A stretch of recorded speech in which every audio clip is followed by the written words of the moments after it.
За сайн байцгаана уу? Та бүхэнд одоо өнөөдрөх миний багшийн журвал оройны сул цагийг одоо ашиглаад унтаж амраад өглөө одоо эрт босч хичээл номоо одоо тавтах байгаамаа.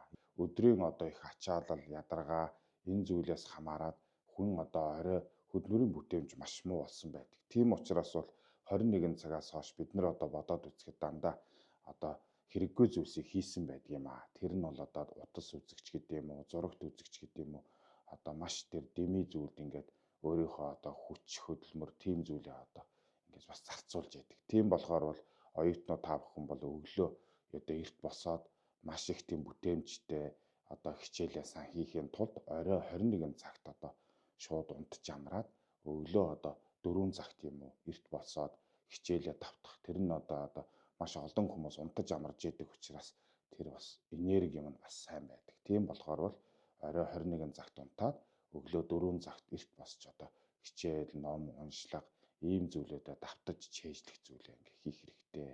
Энэ бол одоо маш одоо сайн шалгарсан арга шүү. Энийг бас бүгдээрээ одоо хэвшүүлээрэй.